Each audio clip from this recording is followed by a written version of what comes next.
I pity a country that would come up against us. The synergy with their land and sea forces and our ability to control the battle space and seize the high ground is devastating. All countries respect the power of the United States, and they respect how dominant we are in this region. And we get better and better and better.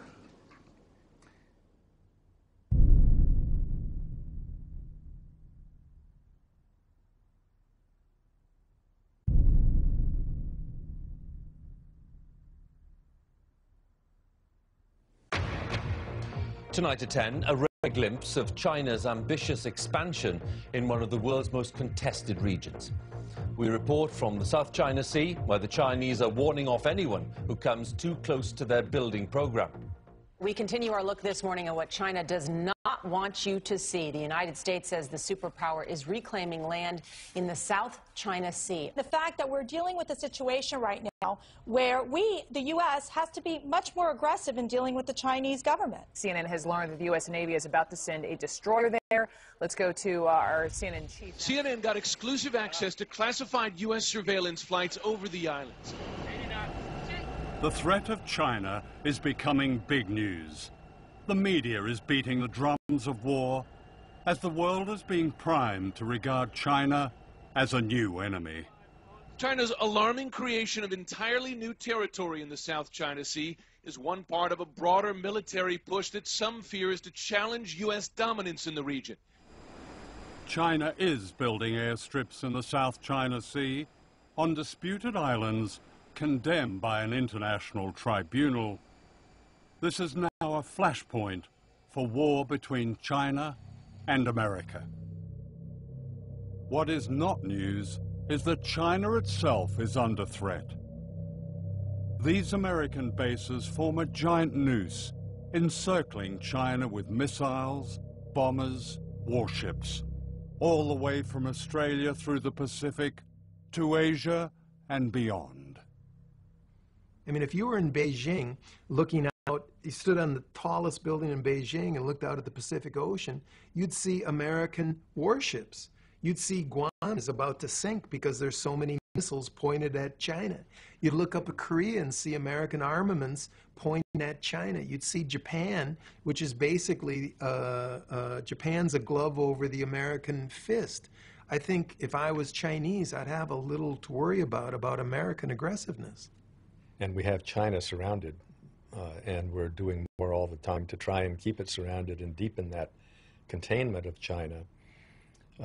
But China presents a fascinating case of a country that is independent, doesn't have foreign bases on its territory, growing very rapidly, not as rapidly now as it did for 30 years, but still the second-ranking economy in the world. We have an adversary. And that adversary is China.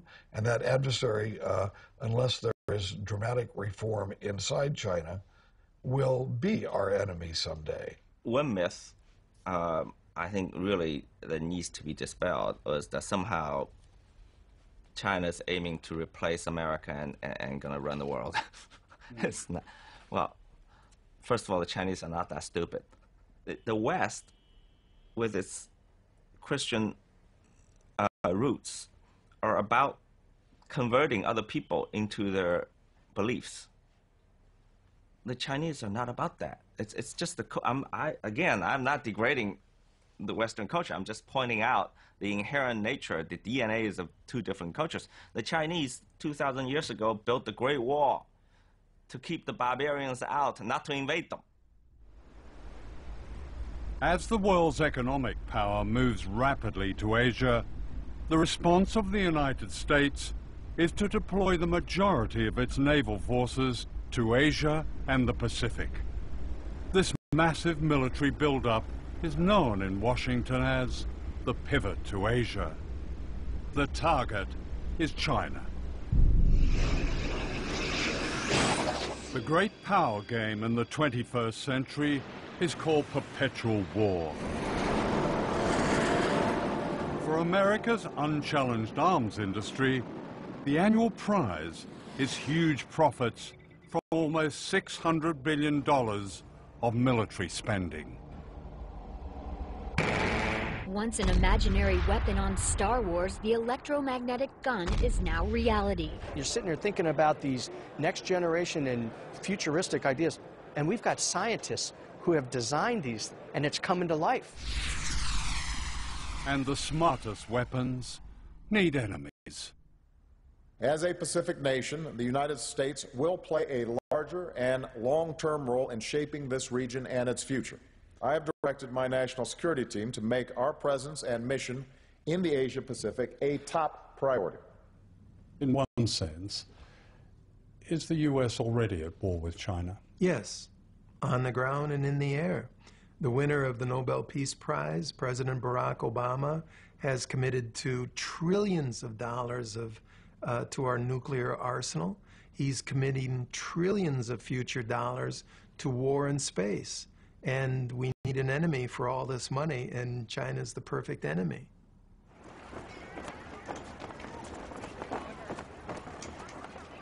The aim of this film is to break a silence.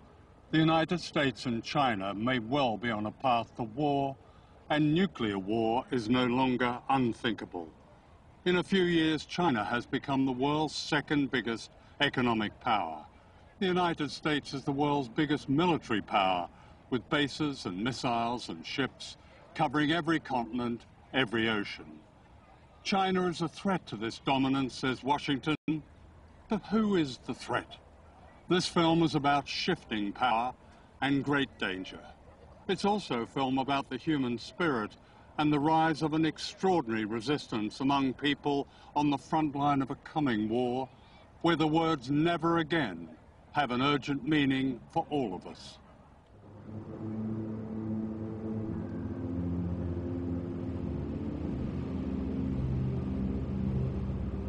This is Bikini, the rim of an ancient underwater volcano in the Marshall Islands. With its necklace of 23 islands, Bikini is a place of beauty and silence and menace. Look closely where the Emerald Lagoon suddenly falls into a vast black hole. This is the crater of one of the greatest man-made explosions, the hydrogen bomb they call Bravo. It vaporized an entire island and poisoned almost everything and everyone. As our plane flew low, we seemed to touch its deathly void.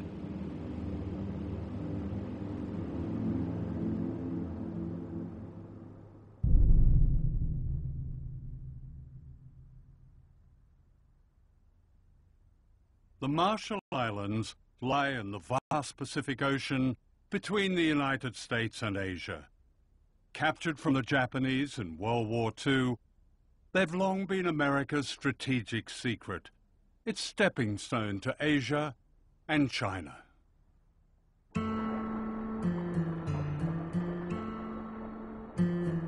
People here sustain themselves for thousands of years with abundant fish, breadfruit, and coconuts.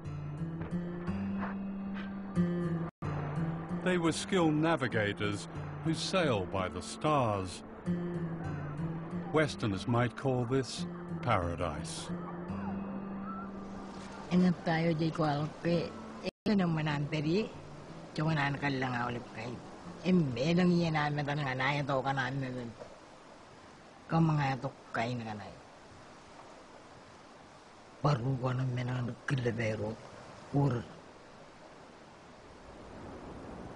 All that changed in 1946 when the United States took over the Marshall Islands as a trust territory, with an obligation to protect the health and well-being of the people. A nightmare began. The islands were turned into a laboratory for the testing of nuclear weapons, and the people into guinea pigs. Crossroads, scene 24, take 2. In this propaganda film, the Bikini Islanders are being deceived. Unknown to them, plans were already underway to destroy their paradise forever. Will you ask King Judah that the United States government now wants to attempt to turn this great destructive force into something good for mankind, and that these experiments here at Bikini are the first step in that direction.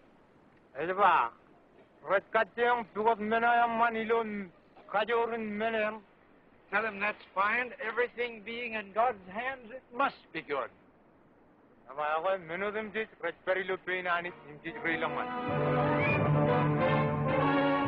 87 ships take positions 3 miles off Bikini to suffer the shattering impact of the 5th atomic bomb.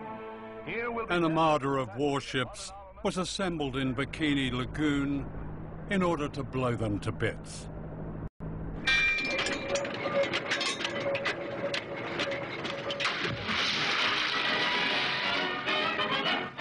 The decks of the 73 test ships anchored in Bikini Lagoon are scenes of feverish activity as scientists plot experimental programs designed to furnish data on blast effects of the mighty atom bomb.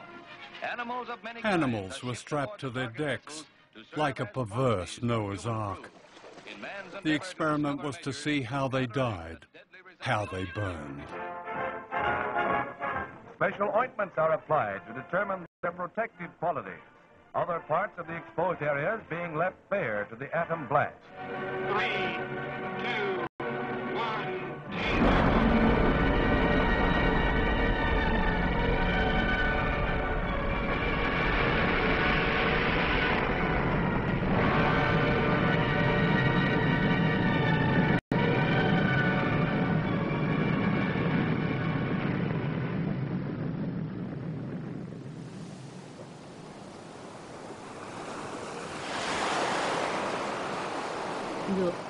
Ci bongonin rane me aro la fama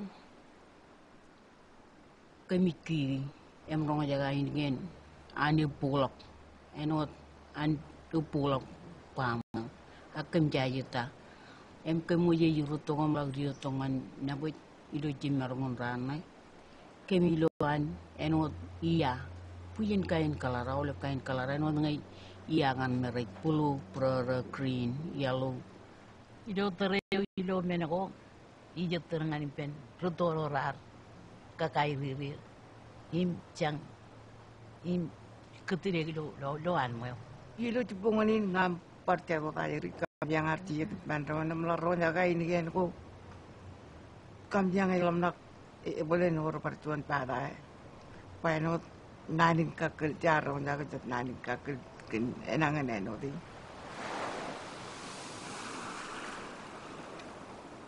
Being on Bikini today is disturbing ghosts. I struggle through the jungle to the bunker where they pressed the button at 6:45 on the morning of the H-bomb test. Now claimed by the undergrowth, it's like a subterranean temple to modern times. They drank milk-made powdered milk, smoked Lucky Strike cigarettes, and later this sign was erected that's beyond irony. It says, "Please leave this property as you find it. Thank you for your kindness and understanding."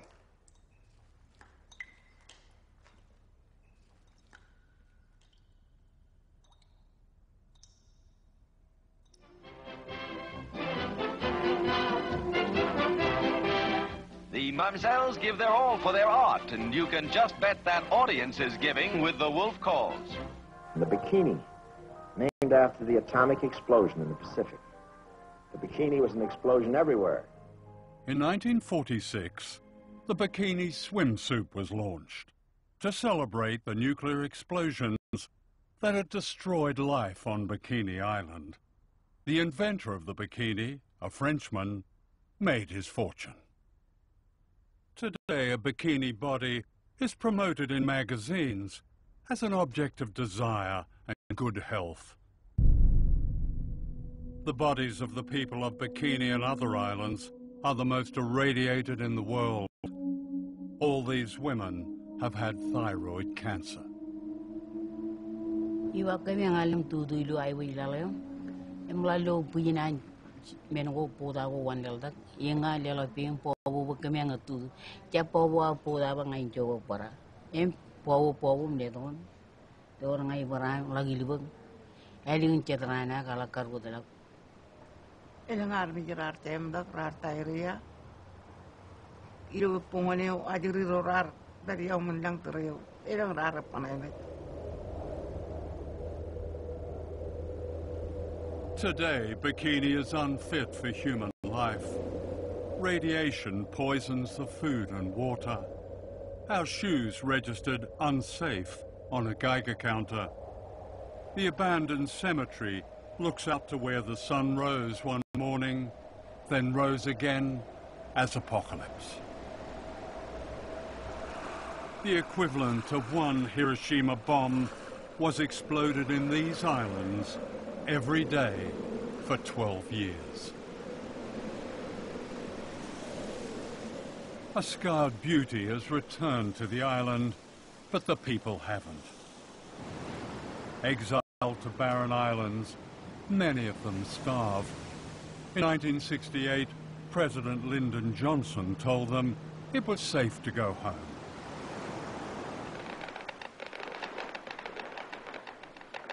But it wasn't safe, and the U.S. authorities knew it wasn't safe.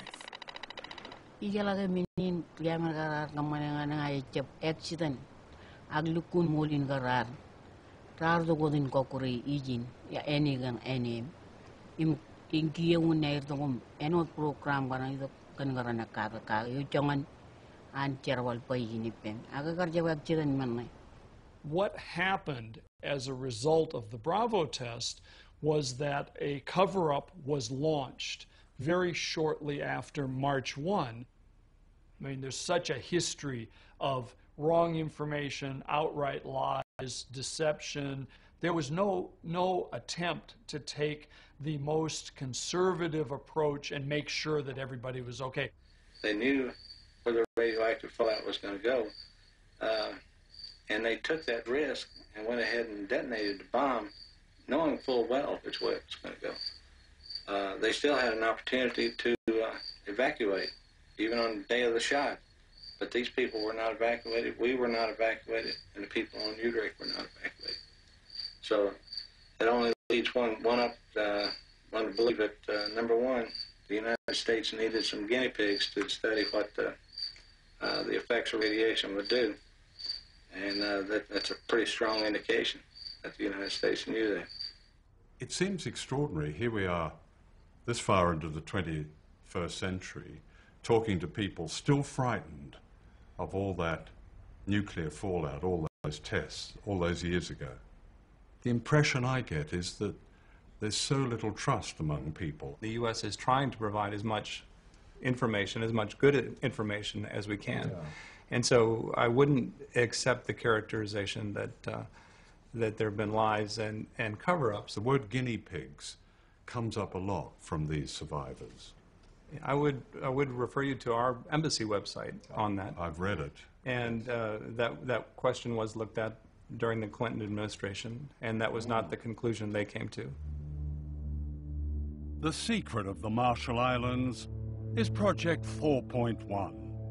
Declassified documents reveal a scientific program that began as a study of mice and became a study of human beings exposed to radiation.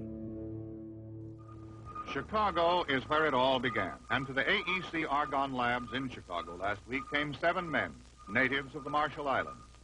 Leben is from Udrich.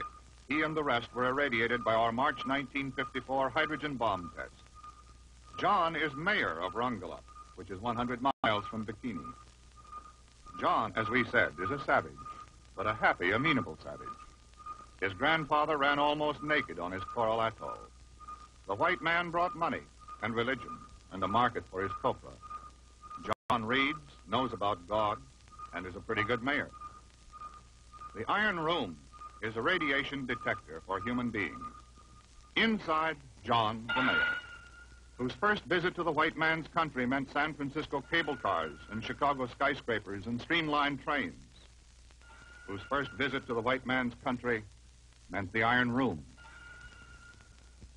A savage governs his life by ritual. And he understands this because he thinks of it as a new ritual.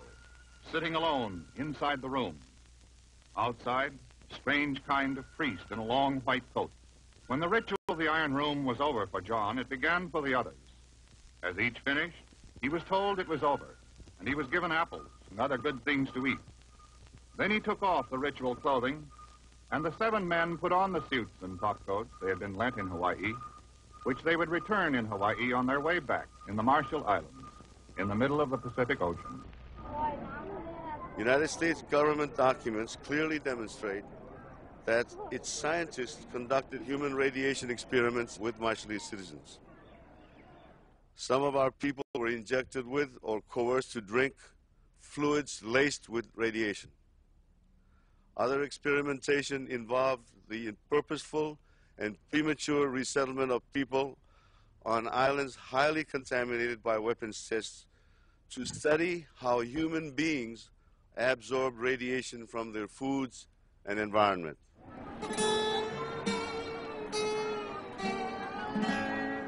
These people are guinea pigs. They are part of the experiment Project 4.1. They're being returned to Rongelap, an island 100 miles from Bikini, by the US Navy. They were told repeatedly it was safe to go home. This happy couple believed they were going home to safety. The man is John Anjane, the mayor of Rongelap, the happy savage from the Iron Room in Chicago. His wife is Majua, and this is their baby son, Lekoj. They had no idea of the horror that lay ahead.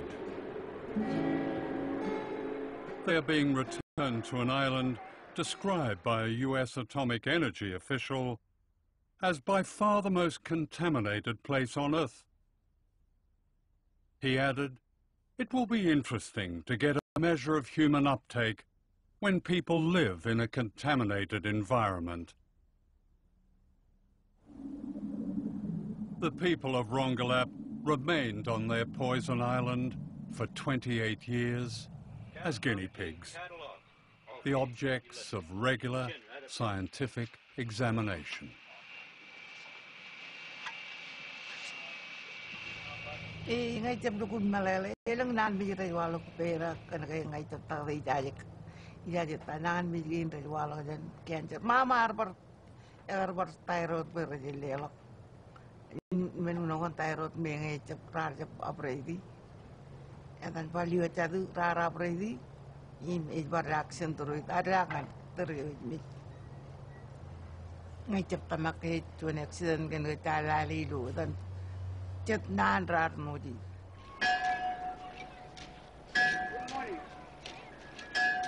islanders pleaded with the US authorities to move them to safety as evidence emerged that the second generation, the children, were also poisoned.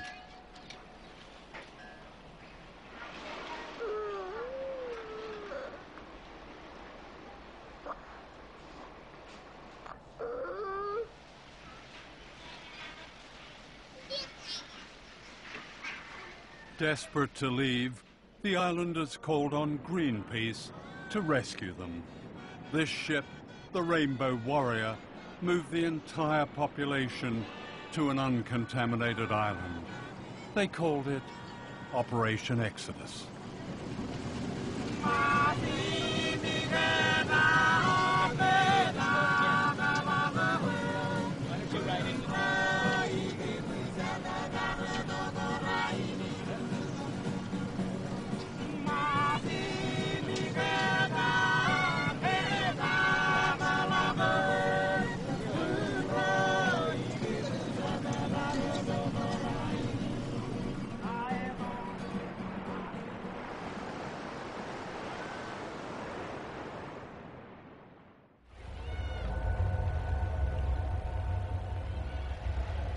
This is Dr. Robert Conard, a leading medical scientist of Brookhaven National Laboratories. Conard devoted his distinguished career to examining the islanders.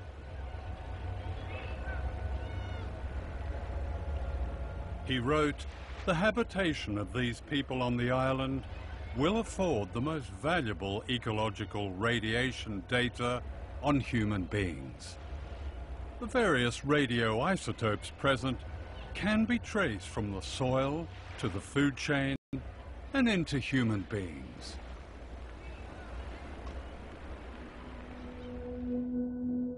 Dr. Conard gained the trust of whole communities. When he brought the islanders to New York to be examined, he showed them the sights and had them over for a barbecue.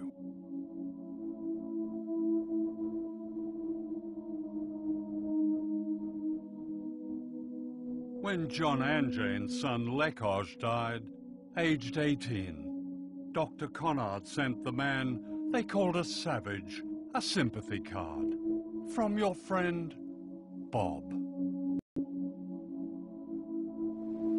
In 1957, Majua Anjane was the smiling young woman seen here on her way back to Rongelap, unaware of the danger she and her family faced.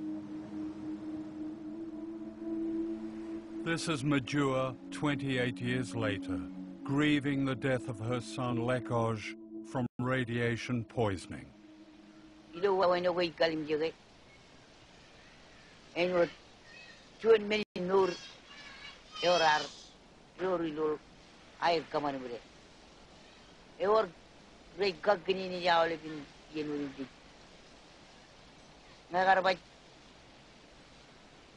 Enot power ring mujidi ilang chicken enot pura the tor you all and chicken wouldn't get pen pura where I all chicken pen many join many no imino the ring you are calm when I jarvale argue and many women eroica can you look calm when I jarvale when many no but a jar of way. Yang menyo ala bagalam nakaga oleh kan ini kan rival lewe rar ko kurwar mundi in mujidi wayare kakini ni jidu way when I tell the ini meni nur baci yang menyo kalau melau yang kaga oleh beran.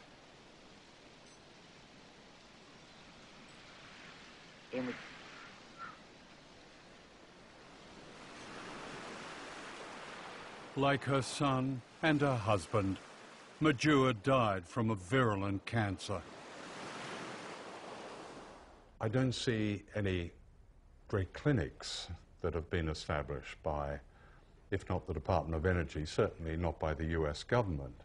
There's a clinic downtown in Mountro.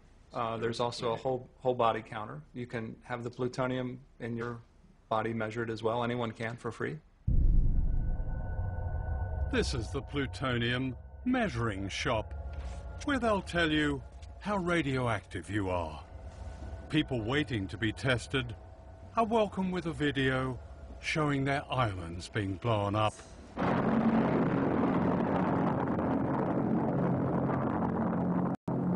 And this reassuring commentary. Yahweh Kong Aulip, Etaim Bill Jackson, Program Manager of the Department of Energy, DOE Marshall Islands Program.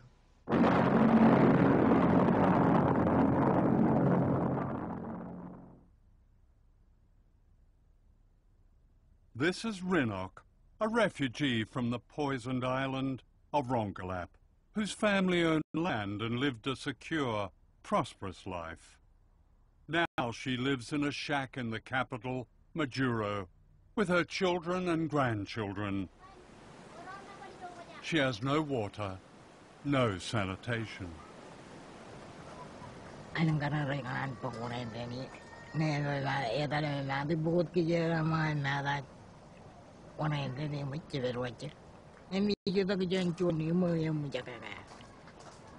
And power, she has electricity?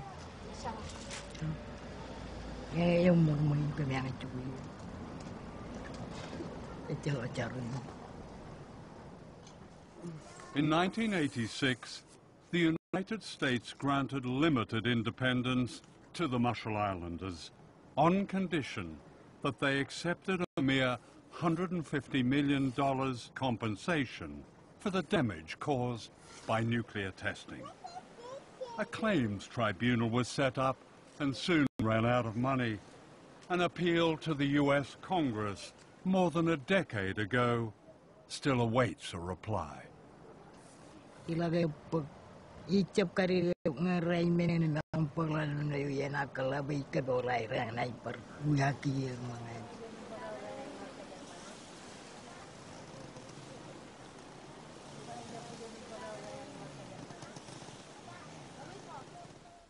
Darlene Keju Johnson was a young health worker who became the champion of her people after she discovered the full extent of their suffering caused by nuclear testing, that many more islands were poisoned than the Americans claimed.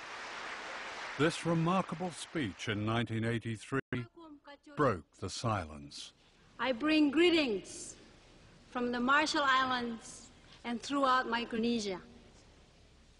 We have hundreds of women who have miscarriages. We have leukemia cancers. We have thyroid cancers. We have stillbirth babies.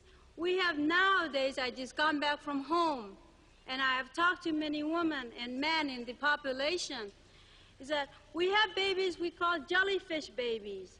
A baby is born on a labor table, and it moves up and down like this. It's a colorful, ugly thing. It does not shape like a human being. It moves up and down like this on a labor table because that thing is breathing. That is a baby. In 1982, Darlene married Giff Johnson, the author of this tribute to his wife. Darlene was one of the liveliest, most entertaining individuals that I have ever had the pleasure of knowing. She was a voice for the voiceless. Like so many Marshall Islanders, Darlene died of cancer, age 45.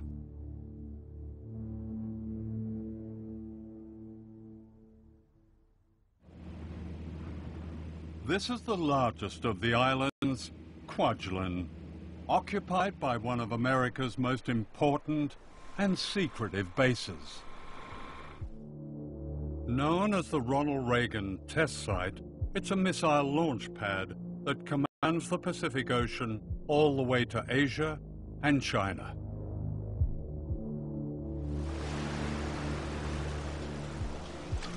Here, the people of the Marshall Islands are once again being subjected to the testing of weapons of mass destruction designed for a coming war. The base is part of a remarkable plan known as Vision 2020. Devised in the 1990s, its aim is described officially as full-spectrum dominance. This means control of all land, sea, air, cyberspace, and space. 5, 4, 3, 2, 1, ignition. From California, almost 5,000 miles away, the U.S. Air Force tests its intercontinental missiles by firing them at the Marshall Islands. Imagine a missile coming screaming out of the sky.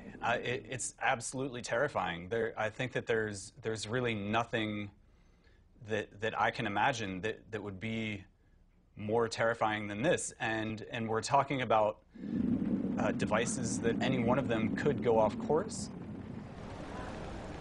None of this disturbs life on the base, where small-town America has been recreated, a wonderland of the suburban good life.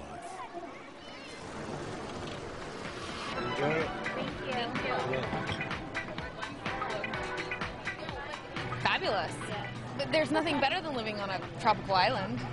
I pretty much have beachfront property, you know? It's great. I love it here.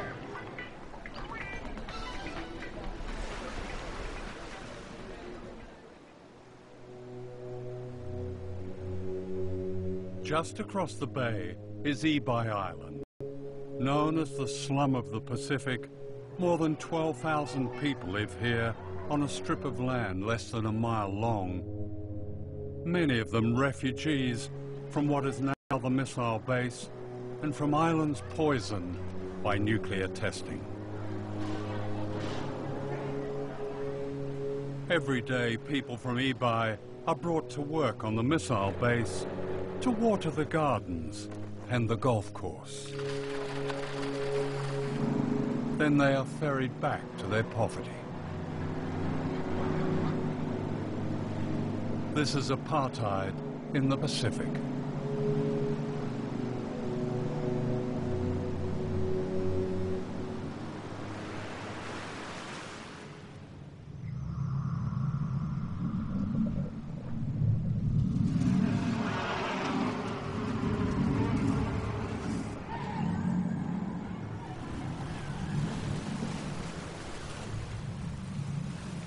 Ibai needs a lot of things. What?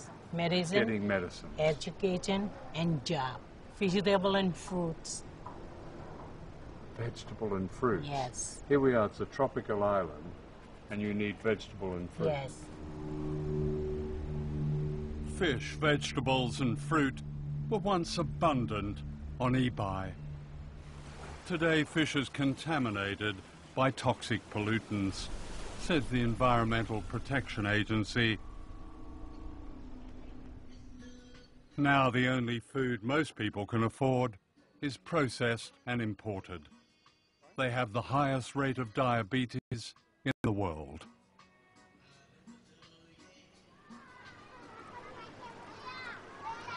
When someone gets really ill, do they go to the hospital over on the base? Because they've got a pretty modern clinic over there.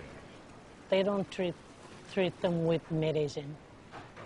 They just go there for taking the blood and then X-ray. So what happens when somebody is seriously ill? They cannot do anything. The most consistent example given is the example of the Ronald Reagan missile site and Ibai next to it. On the Ronald Reagan missile site, there's a vivid example of the United States, golf courses and swimming pools and all kinds of amenities. Right next to it is what is called the slum of the Pacific. It's a challenge. Ibai is in great need right now. We've talked about infrastructure. One of the projects the U.S. is working with our Australian colleagues and with the Asia Development Bank is a sewer and water project, desperately needed for Ibai. Ibai is overcrowded, the schools need repair. Actually, the U.S. military did a survey back in the 70s and found that the sewers didn't work and the water didn't run and the electricity wasn't there. It only happened not all that long ago. They found almost exactly the same thing. Why hasn't that been fixed? There's complete agreement that Ibai should be a priority, and not only because of the current activities of the Ronald Reagan Space and Missile Defense Site, but there's also now an additional component that is providing for global security, and that's the Space Fence project by the Air Force. Every missile fired on the Marshall Islands by the U.S. military costs $100 million each. This derelict school bus is the only one on Ibai. They can't afford to replace it.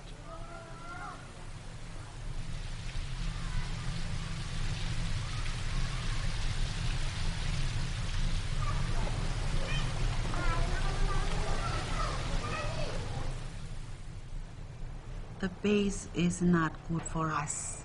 The people of Marshall Islands, we have no need for it. It's being used to test missiles to fire at countries like China.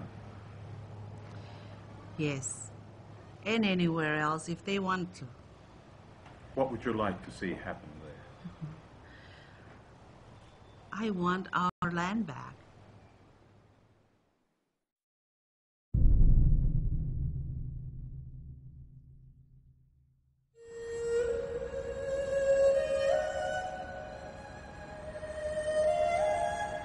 This is Shanghai, the historic port on the Yangtze River, China's greatest city. I had arranged to meet the American author James Bradley, whose latest best-selling book, The China Mirage, reveals an extraordinary hidden history of American power and modern China. It was almost illegal for someone like me to know a Chinese for almost all of American history.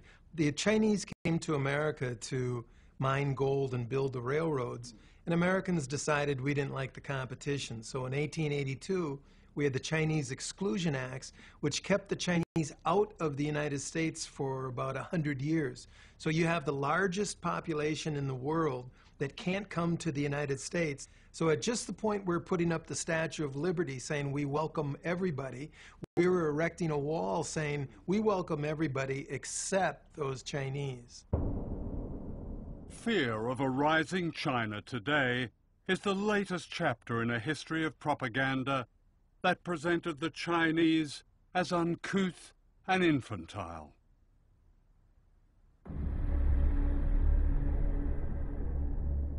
To Western popular and political culture, the Chinese became the yellow peril, and racial stereotypes bore the constant theme of fear and threat. Boris Karloff as the evil Fu Manchu, his passion for power twisting his brilliant mind as he revels in the horrors of human sacrifice and torture.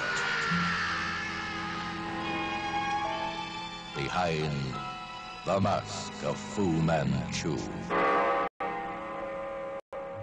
This caricature of an entire people concealed another agenda: opium.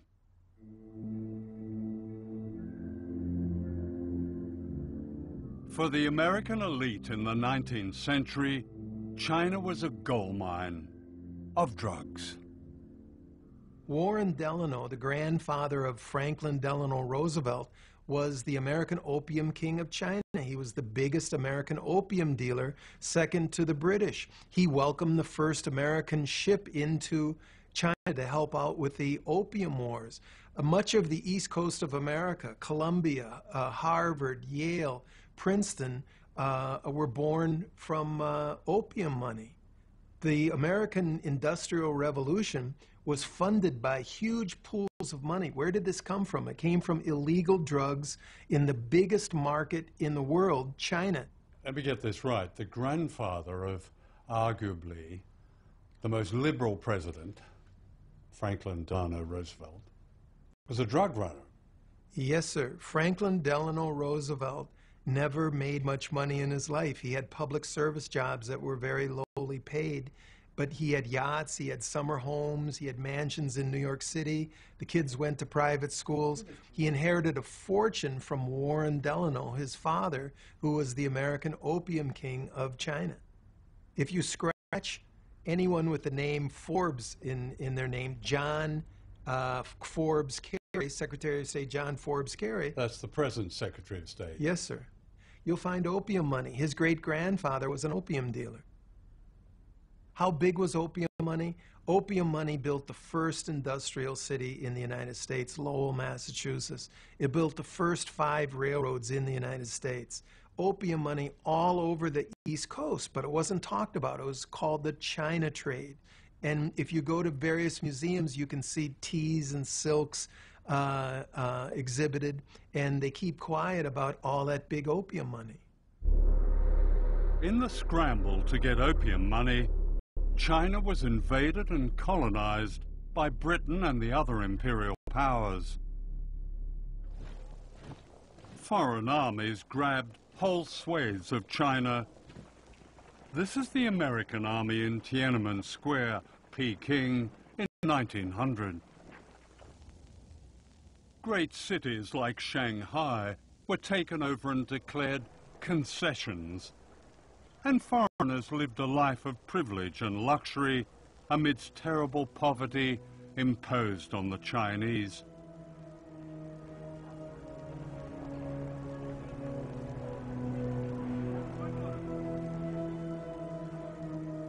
A resistance, known as the Boxer Rebellion, was put down with the savagery. This rape of China set the tone for how China was perceived in the West well into the 20th century. This is the distinguished historian Theodore H. White, an advisor to the White House, speaking in the 1960s. Perhaps China is too vast to be governed by mercy. Yet if Chinese mind craves order, they must be brought to recognize they are the biggest factor in the world's disorder. And we must untangle the madness of their mind. The most difficult task in the world is to reach the minds of men who hate you. What White was really complaining about was the loss of a China that the Imperial West could dominate, and the defeat of General Chiang Kai-shek, who with his famously powerful Christian wife, Mei Ling-sung, guarded America's interests in China. That is, until they were thrown out in 1949 by a communist revolution led by Mao Zedong. Mao had beaten Chiang Kai-shek 3 times in huge battles involving millions of combatants. Mao was a winner in this contest from the early 1930s on, but we knew very little about it, and people don't understand that even today. Shanghai hears the message clearly as foreign businessmen board up their shops. Go now, go quickly, for communism marches. Take what you can, but flee. In pell-mell haste, the Western powers evacuate the city they have built, for good and bad alike must leave. The businessmen come for profit, as well as missionaries come to heal, must say goodbye, as out the Yangtze steams the last of Western influence, and farewell to a century.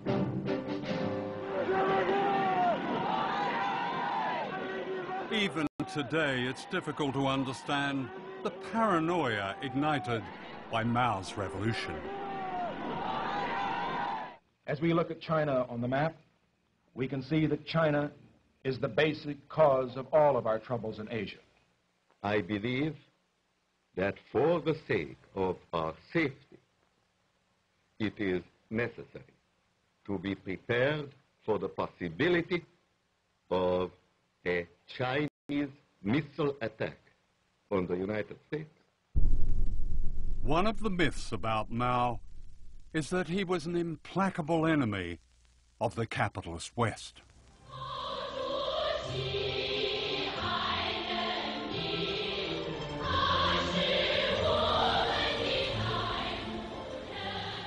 Shanghai today is a prosperous international city, still run by the communists, at least in name.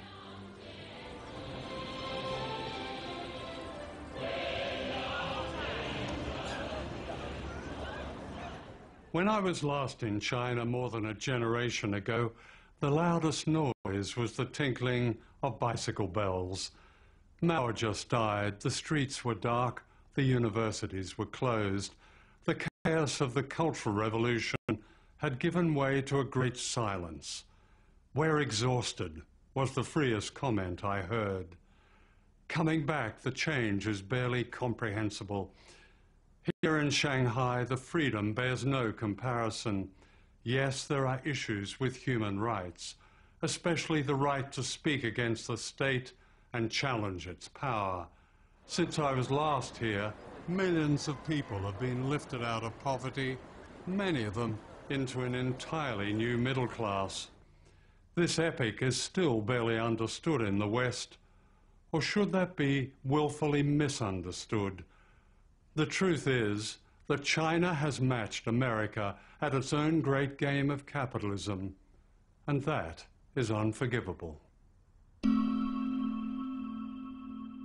One measure of China's new capitalism is the Uran Rich List. This league table of China's mega-rich is published by Rupert Hugenworth, an old Etonian whose Chinese name is Huron. He's received many awards, including China's Man of the Year. This year, 2015, has probably been the most extraordinary year of wealth creation in the history of China again. You know, I've been doing this list for 15, 16 years. I've never seen a year like 2015. You know, normally for 200 million pounds or $300 million, we find, say, about 800,000 people. This year, 2015, it's doubled. There'll be more dollar billionaires known about in China than in the US. So the US, up until now, has been the leader in terms of business, you know, the most successful business tycoons in the world. China 2015 will have overtaken the US, so amazing.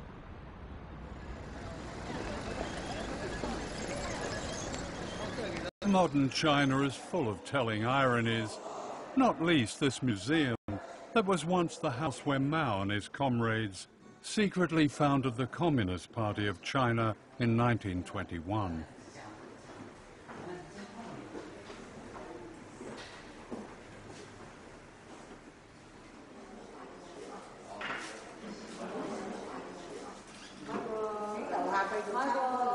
Today it stands in the heart of an exclusive, very capitalist shopping district.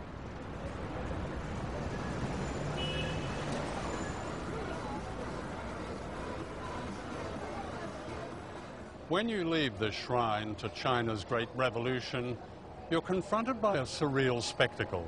For right outside where the Chinese Communist Party was born are the very symbols of capitalism. Starbucks, Apple, Cartier, Dolce & Gabbana, and down there perhaps the free market's greatest triumph, bottled water that ensures you live young, costing £6 for a small bottle in my hotel. Would Mao spin in his tomb if he was here? I'm not so sure. Hidden history is always a key to the truth.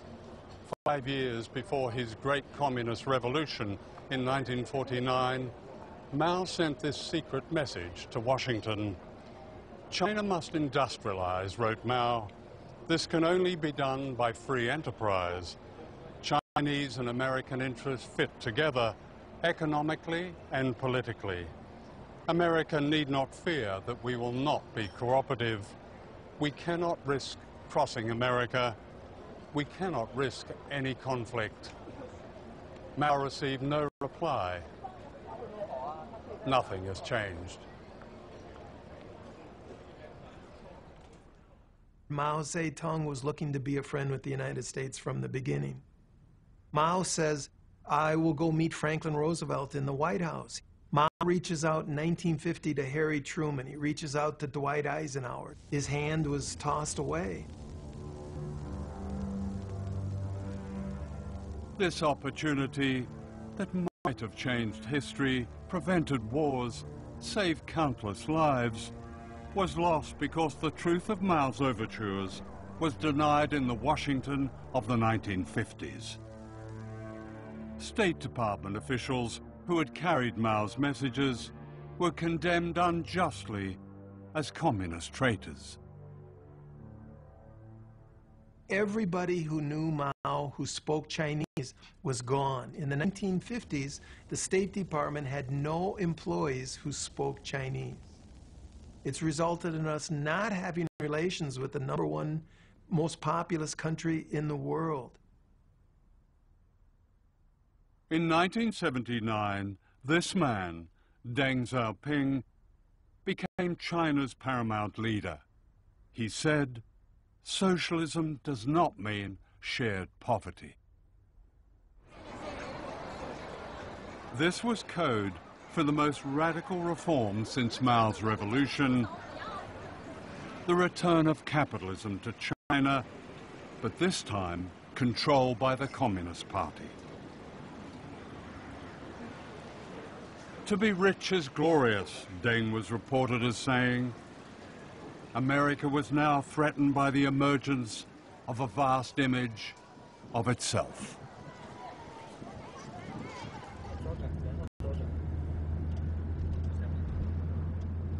This is one of the many very exclusive gated communities in Shanghai, where an apartment is one of the prizes of the new communism.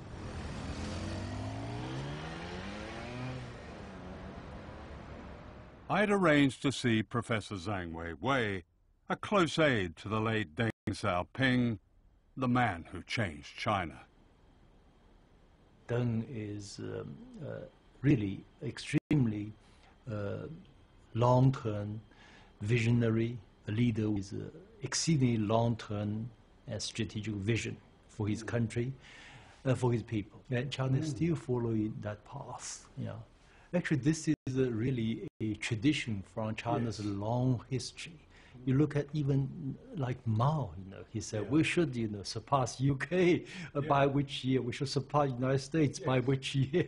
So this tradition continues to this day. Even Xi Jinping today is also doing the same.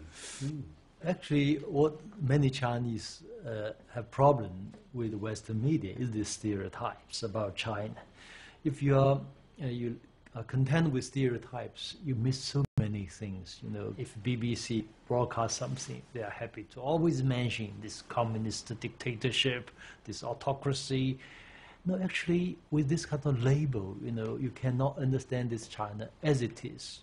But if you watch BBC or CNN or read Economist and try to understand China, it will be a failure. It's impossible. Multiple parties fight for political power and everyone voting on them as the only path to salvation to the long-suffering development. This is Eric Lee, a Shanghai entrepreneur, educated in America, and typical of a new, confident, outspoken political class. Now in China, there are a lot of problems, but at the moment, the Chinese, the party state, has proven an extraordinary ability to change.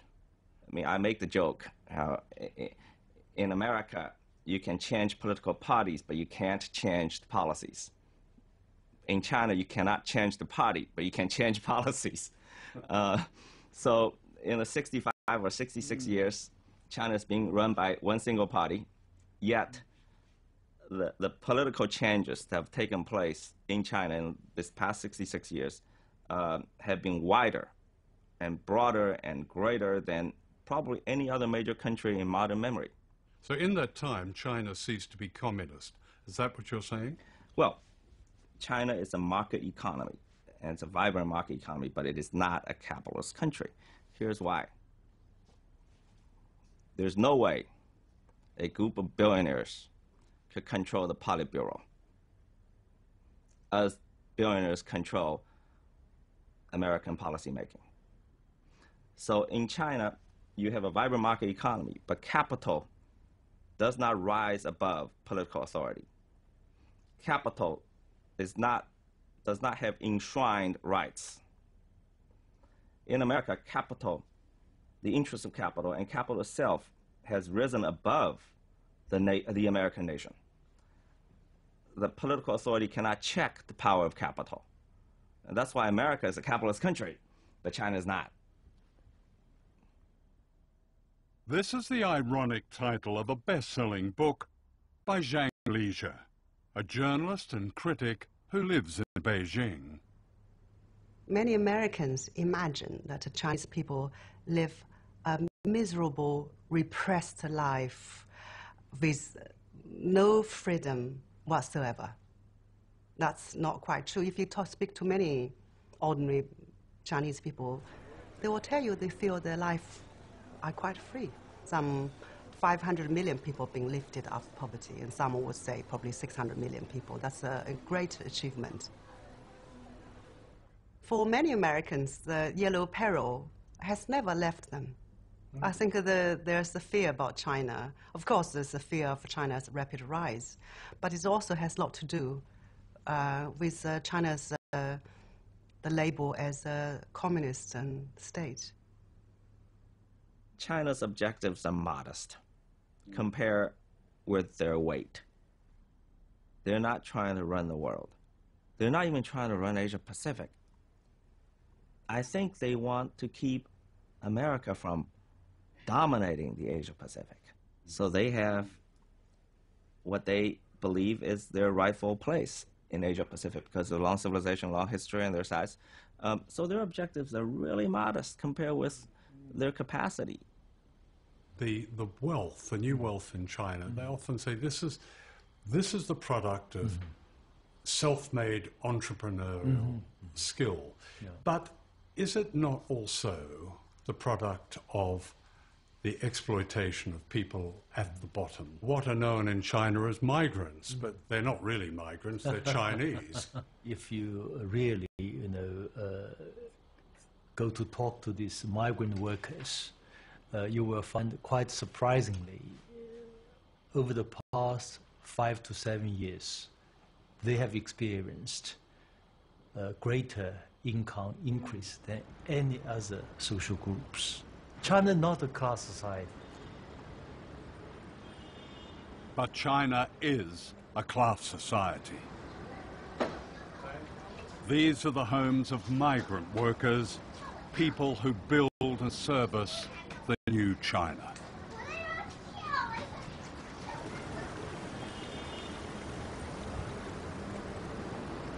Here it's not uncommon for 3 families to share one tiny flat.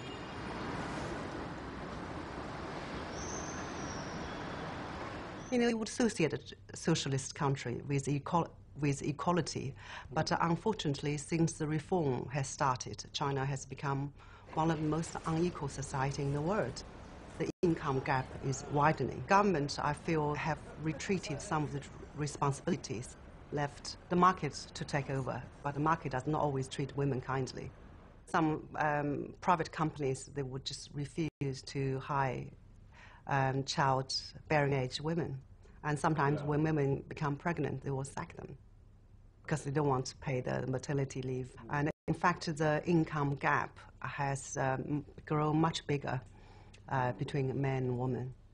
Your old boss, Deng Xiaoping, presided over the bloodshed in Tiananmen Square. What would you say to the survivors of Tiananmen Square? Because so many of those did fight for what they saw as democratic change in China. In 1989, there were 2 political forces. One was those represented by the Chinese students. Their hero was Mikhail Gorbachev, who happened to be in Beijing. Their slogan was, Soviet Union's today, China's tomorrow. So the idea was political reform first, other reform second. Otherwise, China would be hopeless. Yeah. And Deng's message was the opposite. He thought Gorbachev was an idiot. Yeah. He thought, China must have economic reform first, other reform second. This priority must be set clearly. Unfortunately, at that particular moment in 1989, the 2 political forces could not reach a compromise. So definitely a tragedy occurred. Yeah. It was more than a tragedy. It was a massacre, of which the memory remains a raw presence in modern China. Why does the Chinese state still fear the few who speak out? And I'm thinking of Liu Xiaobo. Exactly. I mean, this man won the Nobel Peace Prize, and he's in prison. He's violating the Chinese law, by a big margin. So, actually, the freedom of expression, similar views are held by many people, but he's really going to the extreme. Liu Xiaobo challenged the government to implement democratic reforms and has spent a total of 13 years in prison. Why can't a confident China accept a criticism like this? So Nobel Peace Committee makes huge mistake. They owe the Chinese an explanation. If you cross the line, you violate the Constitution, you violate so many laws, you should be punished.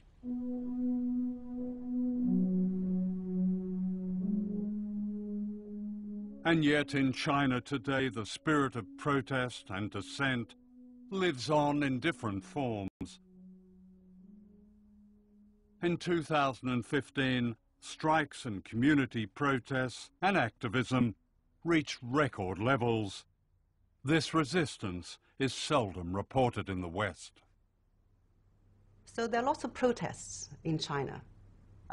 Typically, for example, land being grabbed by officials for commercial development, and the farmers are not being compensated properly. Yeah. But the farmers now know more aware of their rights, so they protest.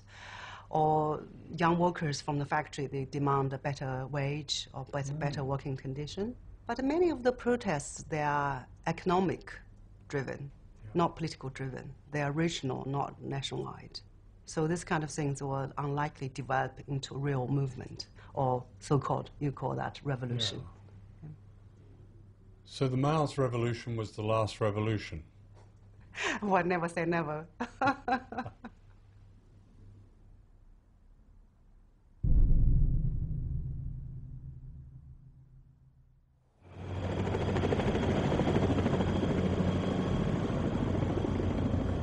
The Japanese island of Okinawa is occupied by 32 military installations. From here, the United States has attacked Korea, Vietnam, Cambodia, Afghanistan, Iraq. The sky is full of planes and helicopters.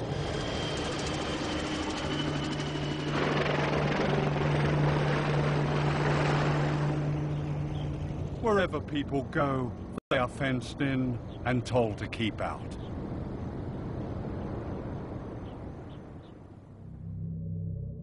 Okinawa is the front line of a beckoning war with China.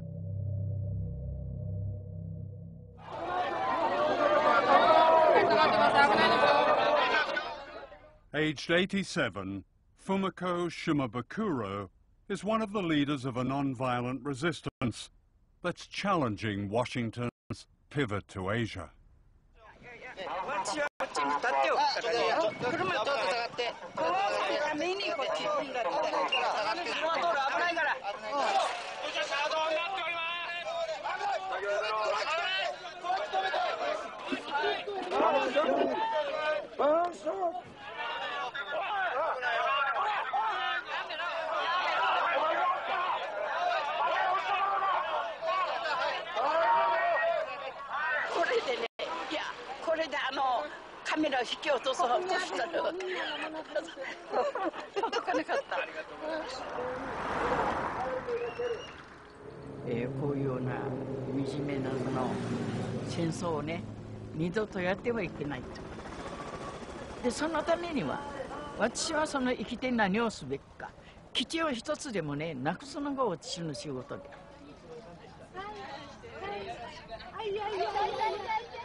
Fumiko is a survivor.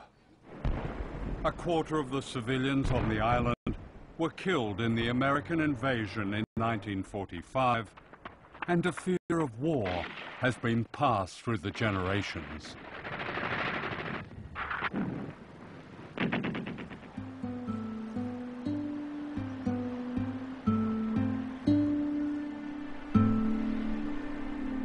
Today, those who witness these horrors live in a place of extraordinary beauty, surrounded by coral reefs and a unique marine life.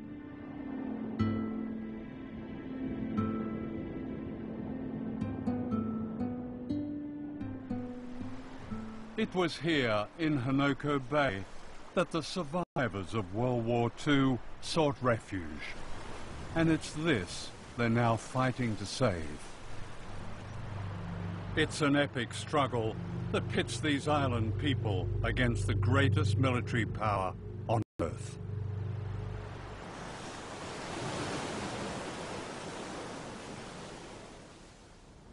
This is the office of a former governor of Okinawa, Oto Masahide. What he has done is create not so much a museum, but an appeal to the outside world to understand the resistance in Okinawa, to understand the suffering, to read its hidden history. It begins in 1945 when the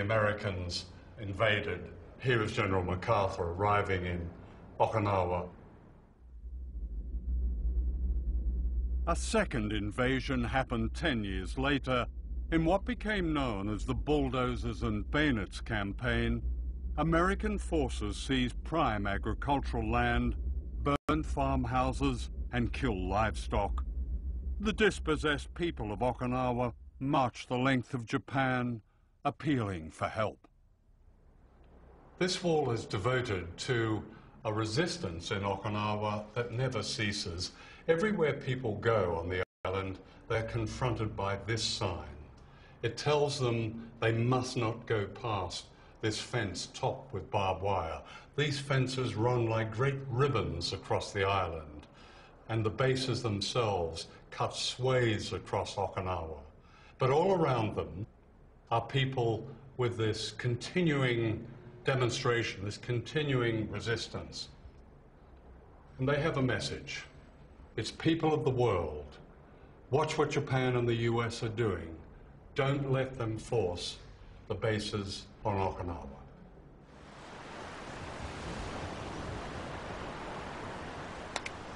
そしてね、沖縄はずっと戦後ずっと基地はもうこれ以上の基地負担は嫌だと言ってきたことを日本政府はアメリカに対してはっきりものを言っていない。アメリカにもいい顔、沖縄にもいい顔してる。だからそれに対して腹が立ってちゃんとアメリカにものを言ってくれという気持ちでいます。だからそこにここジュゴンの保護区を作るためにはここに基地があったらできません。だからその基地はですね、国がもたらされてくるという民話があります。でその民話の中にジュゴンがですね、担い家内の幸からその幸を担い家内からその死者をですねがやってくるというふうに言われています。その担い家内から死者を連れてくる時にですね、ジュゴンの背中に乗ってくるというふうに言われているんですね。All this will be lost when much of the bay becomes concrete runways for bombers at Camp Schwab, the huge US Marine base behind this fence.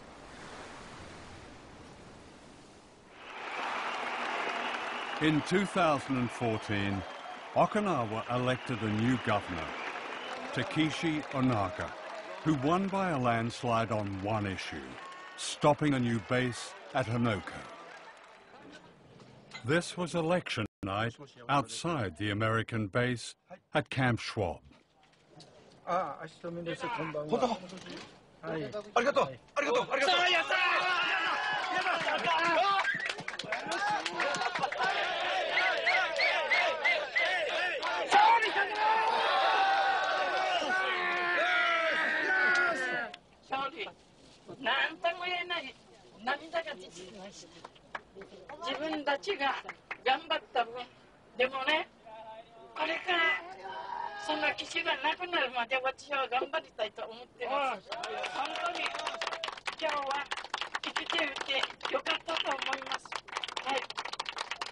We shall overcome. We shall overcome someday. Oh, deep in my heart, I do believe we shall overcome someday.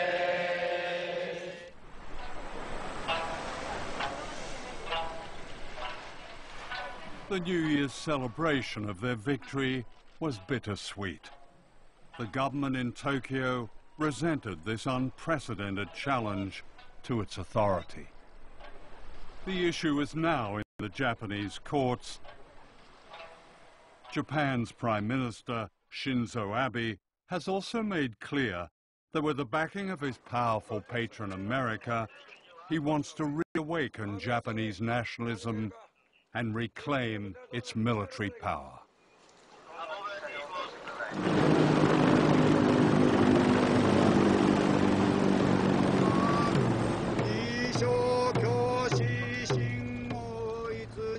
While we were filming this ceremony outside the base, on a day when people paid respect to their departed loved ones, giant American helicopters circled above us, intimidating as always.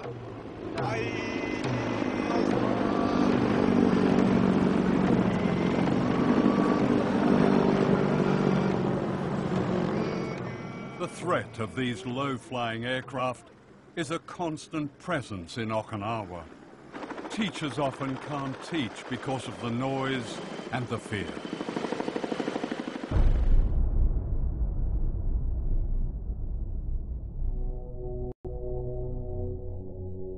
This was the carnage when an American fighter crashed into a primary school after the pilot had ejected to safety.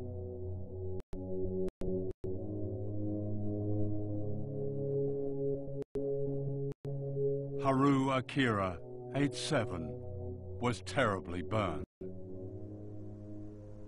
これは10時半頃かな。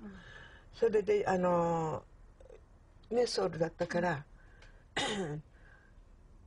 マスターサードンがな、その方が石川に教授って時落ちていますので宮森校に行ったんだけど、どこにいるか分からなかったんですよ、その当時。でそれで人から「あきら君は病院中部病院に行ったよ」という人が「あきらはあっちにいますよ」と言ってそれして行ったから焼けているようにして焼けてもう一目見るだけでも苦しくてもう全くヤギさんが焼け焦げている状態でした。それ話したくないですよね。Akira suffered throughout his youth and died from his injuries, aged 21.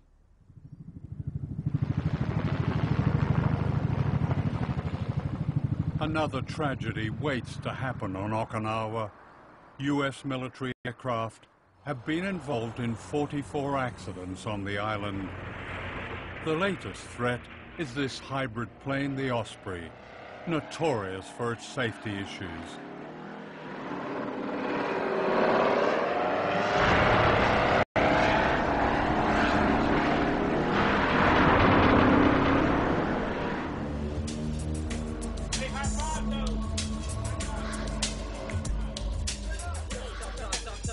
Wherever the military is based in Asia, there is a relationship with local people, especially women, that often breeds resentment.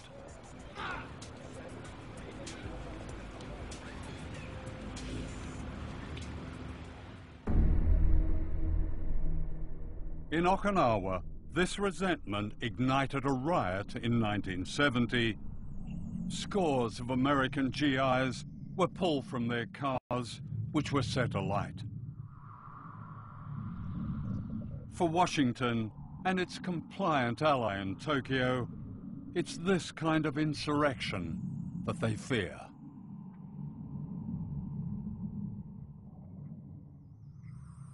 During the making of this film, a young woman was raped and murdered, allegedly by an American military contractor from one of the bases.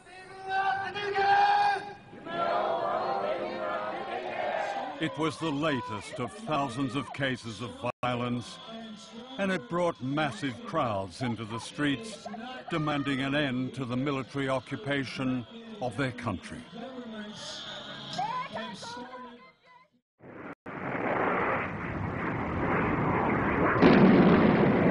This is a MACE missile, designed to carry a nuclear warhead. During the Cold War, the United States secretly installed nuclear weapons at this launch pad in Okinawa. Most of them were aimed at China.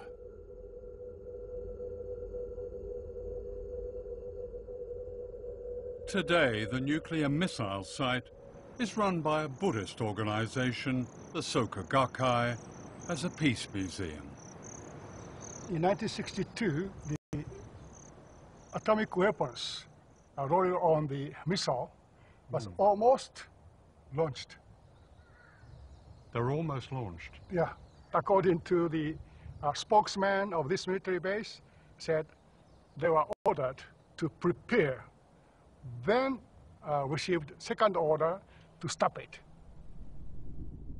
One of the American servicemen, whose job was to fire the MACE missiles, has since revealed that China was a nuclear target during the Cuban Missile Crisis in 1962. We were told that we had to launch all the missiles. But we only had one missile headed towards Russia, and we did not see why we should have to involve the other countries. The captain suggested that everybody crack the doors open, so it would take less time to launch a missile if the doors were cracked open. One of the launch crews was on the point of firing their missiles when a duty officer suspected the order was false. The launch officer on the B side was told to send 2 men over there with 45s and to shoot anybody that tried to launch until the situation was resolved. And it would only take like 15, 20 seconds to run the distance between the two command centers. So those 2 men kept that whole crew at bay while we made a decision as what to do. And it wasn't very long, maybe 2 or 3 seconds later, where a very nervous major came over the intercom issuing the stand down order. And then we just kind of looked at each other like we could have exterminated the whole planet.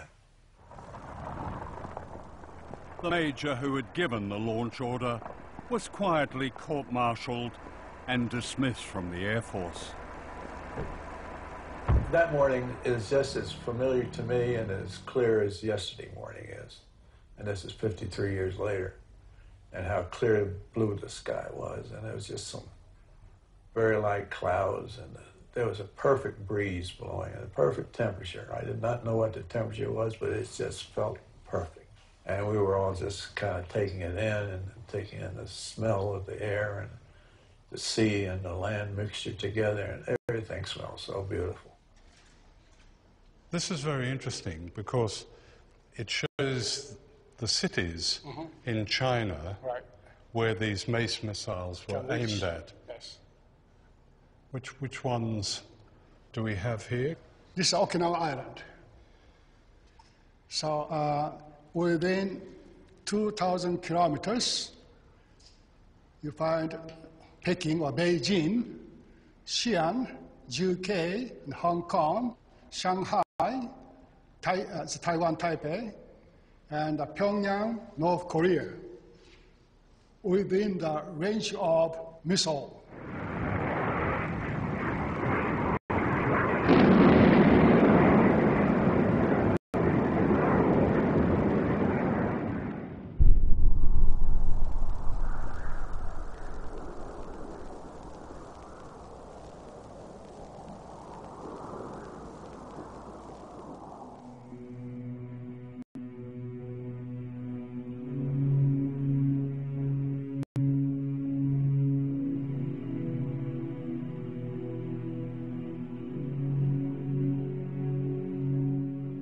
This is the work of the Okinawan sculptor Kinjo Minoru. It's a tribute to the suffering and resistance of the people of this island.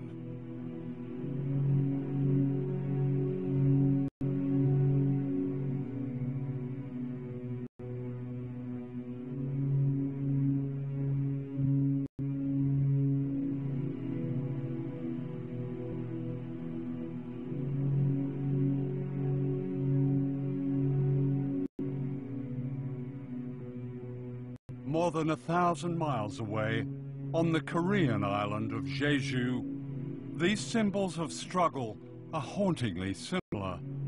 The work of Korean sculptor Ko Gil-chun represents another fight of island people for freedom.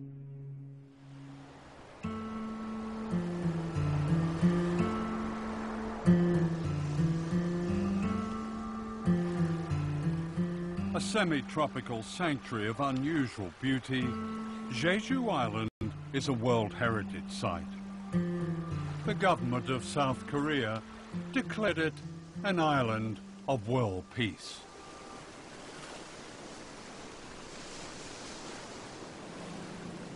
But on this island of peace has been built one of the most provocative military bases in the world, less than 400 miles from Shanghai.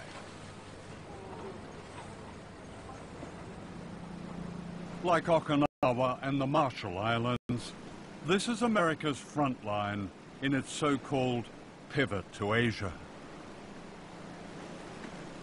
Here in once unspoiled Ganjung village, the South Korean Navy has built a base for American aircraft carriers, nuclear submarines, and destroyers equipped with the Aegis ballistic missile aimed at China's defenses. China's lifelines to the world in oil, trade, resources depend on shipping that comes through choke points like this. The U.S. pivot into the Asia-Pacific is really intended to create the ability to put a loaded gun to the head of China and say, you know, you will do as we say, otherwise we will be able to restrict, we will be able to shut down, choke off your importation of oil and other resources.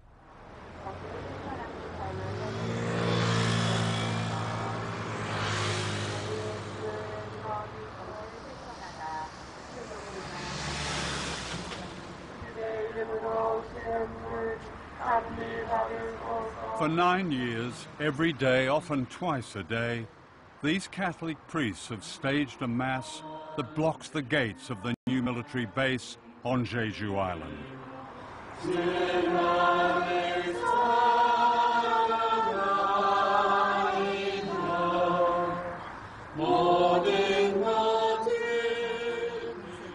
In a country where political demonstrations can be easily banned, unlike powerful religions, the tactic has produced this spectacle of resistance.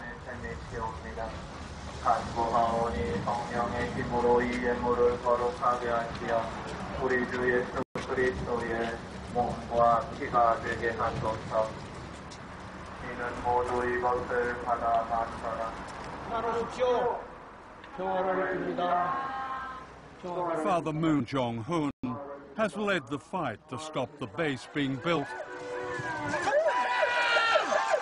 and several times suffered serious injury.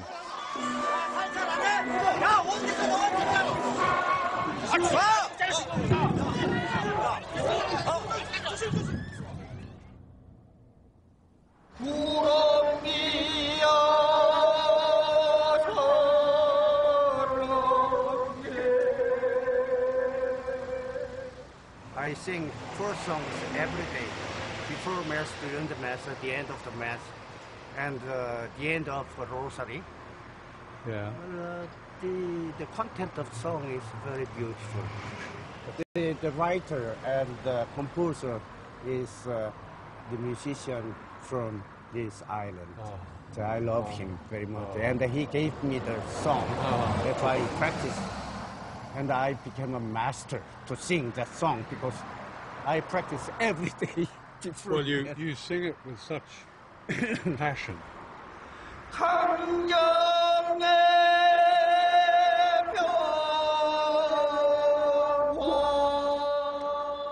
Sometimes we just wait. Typhoon, typhoon struck. Do you sing then? Do you have a mass when the typhoon strikes? Oh yes, during this, no exception. What will happen if this base becomes operational? They have destroyed the environment, destroyed the life of villagers. No, we should be witness of that oppression and violence, you know. Why do they do it? Well, they'd like to rule the Pacific area, whole area, right? They'd like to make China isolated in this globe. Yeah. You know? It means U.S. government want to be emperor of this world.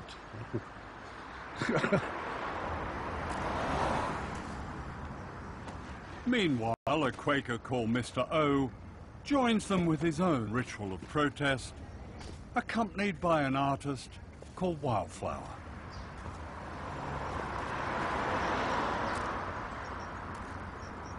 오청 선생님이 산불유배를 하다 보면 이렇게 바닥에 숙여야 되잖아요. 그래서 차들이 올 때 못 볼 수 있어요. 매우 위험하죠. 그래서 제가 뒤에서 좀 눈에 띄게 이렇게 하고 있으면 그런 교통사고를 막을 수도 있고요. 저도 제 바느질이 명상이라고 생각하거든요. 실제로 그 뇌파가 명상할 때 거의 비슷해요. 바느질할 때. 저는 저 해군기지가 명백하게 미국의 전쟁기지라고 생각해요. 그래서 배치와 더불어서 우리나라 한반도 남쪽, 전쪽, 서쪽으로 미군 기지가 들어있어요. 그래서 저는 이 제주가 마지막 이 이 서해안 쪽으로 전쟁 벨트를 지었는데 그 벨트의 맨 마지막이라 생각을 해요. 그럼 당연히 이거는 중국이 겨냥하고 있기 때문에 중국과의 분쟁 또는 이쪽 동북아의 평화를 정말 위협할 수 있는 그런 기지라서 이게 가장 큰 위험이라고 생각을 해요.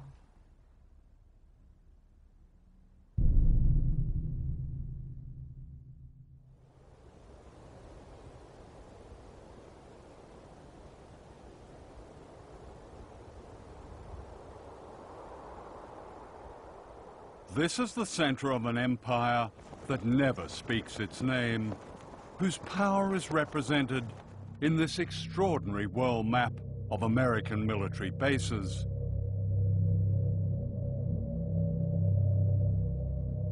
"4,000 bases in the United States, almost 1,000 bases spread across every continent." The archipelago of empire, the bases that we have around the world, hidden in plain sight, are the real territory of our empire.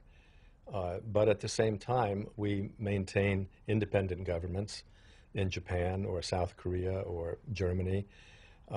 They don't have autonomy when it comes to foreign policy. So it's a very sophisticated and effective system whereby we pat ourselves on the back for helping to midwife democracy in Japan and Germany and South Korea and various other places, while keeping the lid on in that we don't know what these countries would do if they were fully independent. And the beauty of this system is that most people pay no attention to it at all. They think it's just a natural occurrence to have 50,000 American troops in Japan. There's no country that has better anti-imperial cred than the United States, and we are not trying to recreate the glories of the British Empire. We're arguing that the world is round. We have a global policy, and all nations have global rights.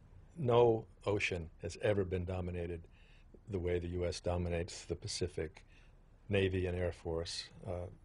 They claim in the Pearl Harbor headquarters of the Pacific Command, they claim to be responsible for 52% of the Earth's surface.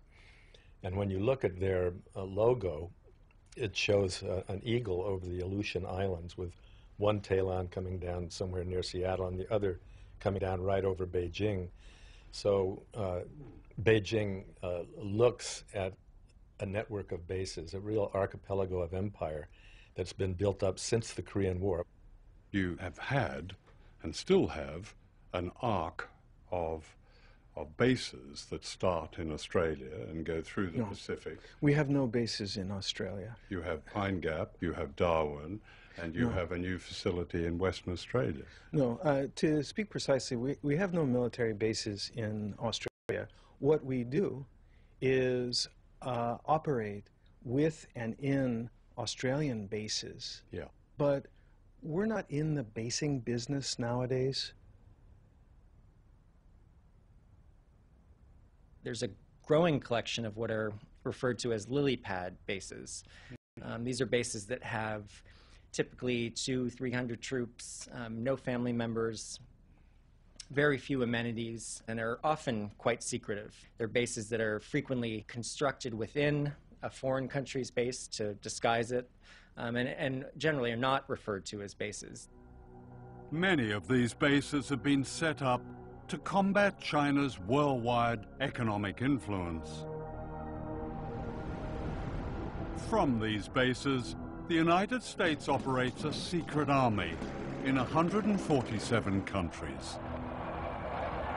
If you're going to be a free country rather than give in to every gangster regime in the world, you're going to have to take a risk, because those gangsters, they want to eliminate good people in the world so they can and in China they want to dominate all of the Far East. They want to dominate, just like Japan wanted to before World War II.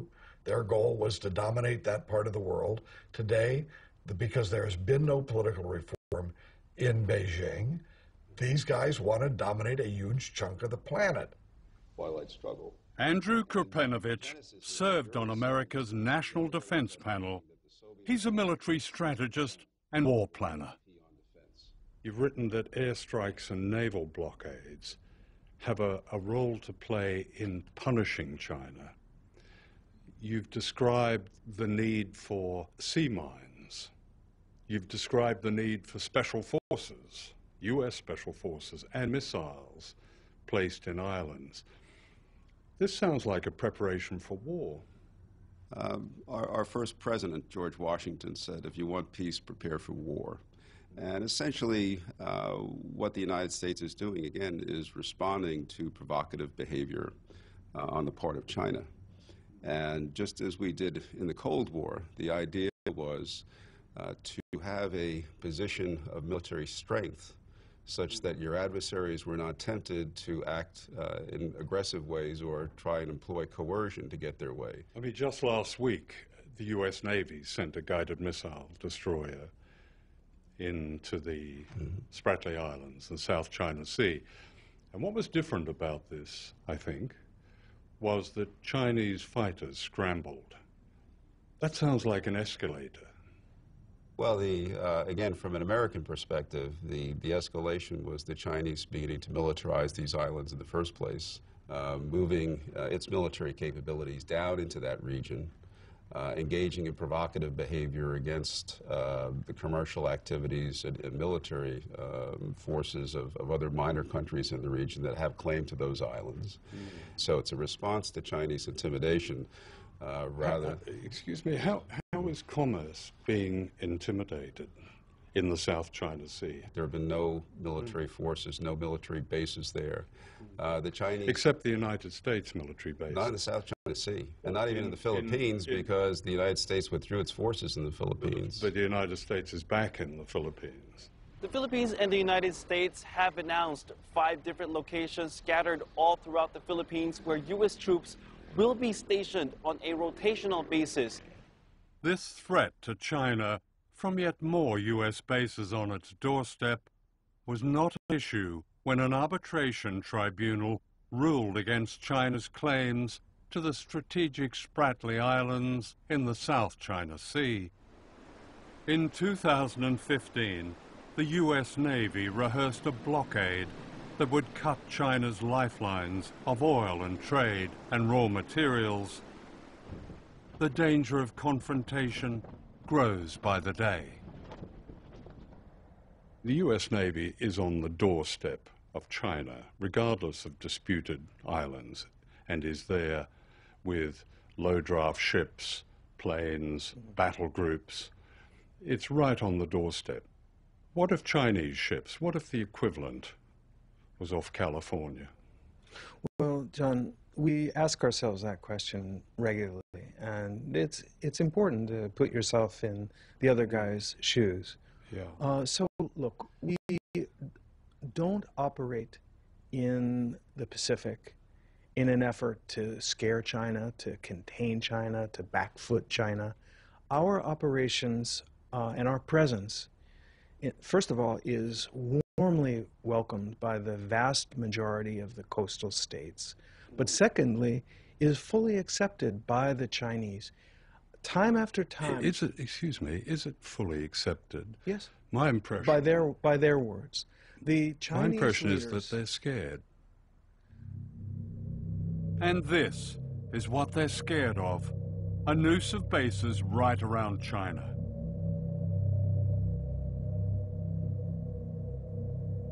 Missiles, bombers, drones, warships.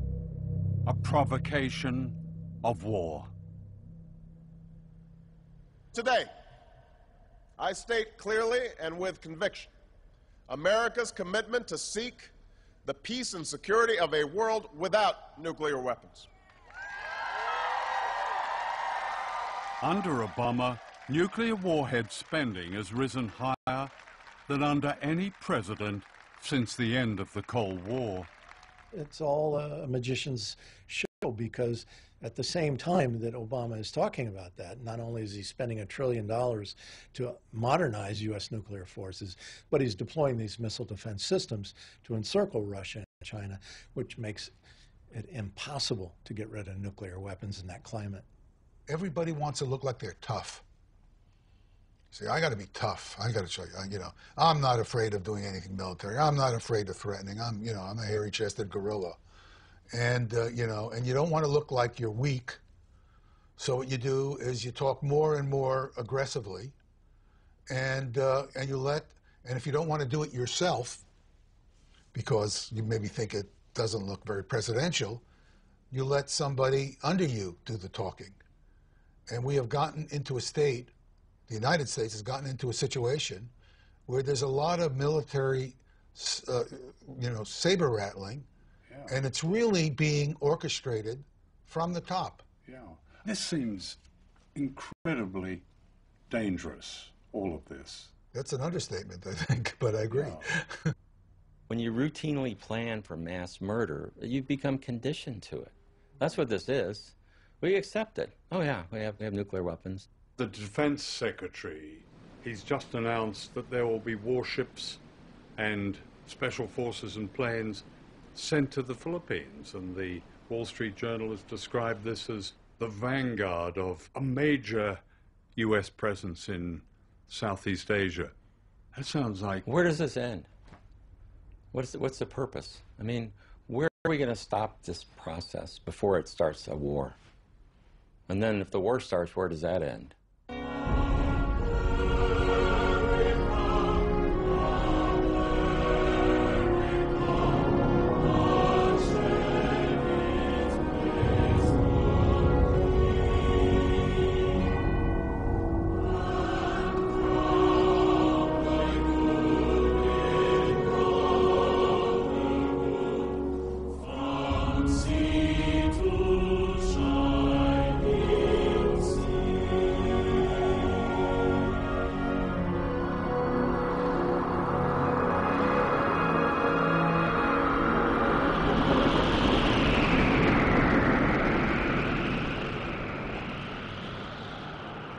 The scientific studies that I teach by the scientists that predict that the Earth can be made essentially uninhabitable from nuclear war, the scientists have been begging the Obama administration, well, they wouldn't say begging, but they've made multiple requests to meet with them and discuss these predictions because they're peer-reviewed studies, and they've been turned down over and over again. They've been peripherally told that, well, we don't think the long-term environmental consequences of nuclear war are all that important if the immediate effects of nuclear war don't stop it. But the long-term environmental consequences of nuclear war are liable to wipe out the human race. In one exchange, nuclear exchange between the US and China, what could be the consequences? Well, let me just give you an example of what one Chinese 4 or 5 megaton warhead would do to a city in the United States if it got through. The detonation of that weapon over a city would instantly ignite about 600 or 700 square miles on fire. And within 20 to 30 minutes, all of those fires would coalesce into a single gigantic firestorm. There would be no escape from it, so all the people there would perish. So the U.S., with, say, hundreds of nuclear weapons on Chinese cities, well, when you combine all the smoke from these nuclear weapons detonating, it actually creates millions of tons of smoke, black carbon smoke, will rise above cloud level into the stratosphere. It's heated by the sun. It acts like a solar collector. And that smoke, because of that, will stay there for 10 years or longer. And what the smoke does is it blocks warming sunlight from reaching the surface of the Earth. And it becomes so cold in a matter of just a couple of weeks that the temperatures will fall below freezing every day for 1 to 3 years. And it will become too cold to grow food crops for at least 10 years or longer.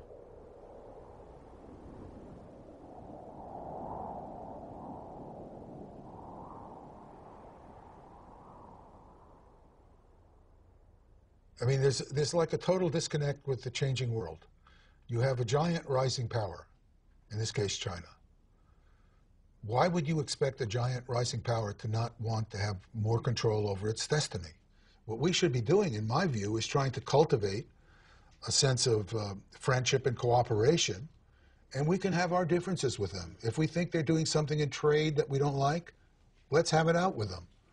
But this saber rattling is the worst thing we can possibly do.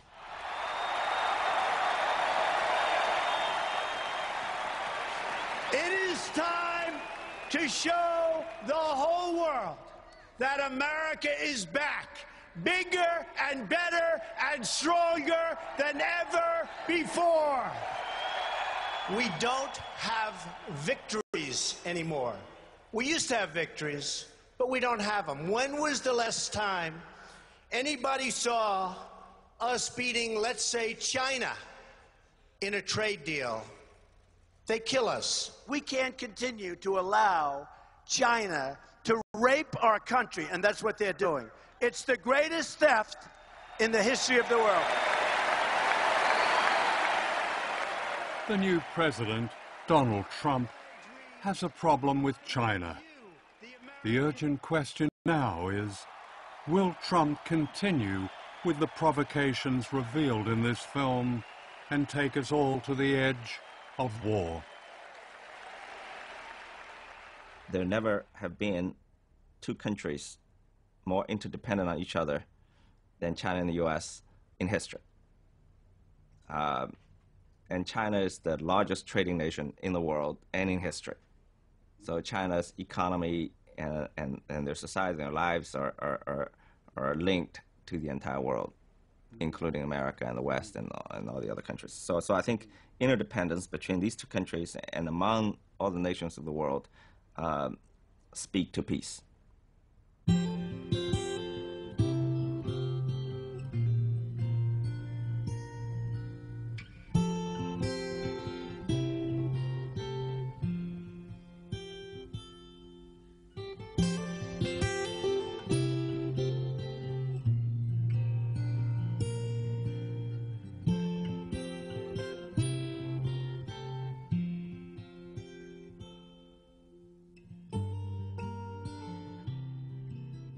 We don't have to accept the word of those who conjure up threats and false enemies that justify the business and profit of war if we recognize there is another superpower. And that's us, ordinary people everywhere, like the people of Okinawa, Jeju Island, the Marshall Islands, China, the United States. By speaking out, they deliver a warning to all of us. Can we really afford to be silent?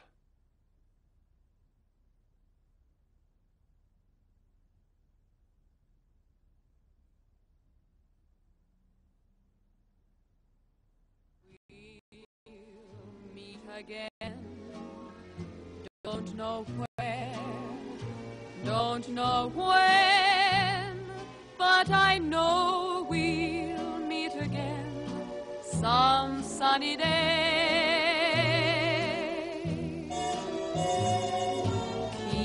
Keep smiling through, just like you always do, till the blue skies drive the dark clouds far away.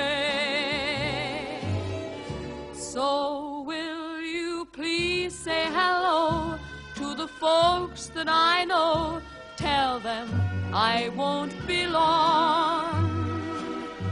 They'll be happy to know that as you saw me go, I was singing this song. We'll meet again, don't know where,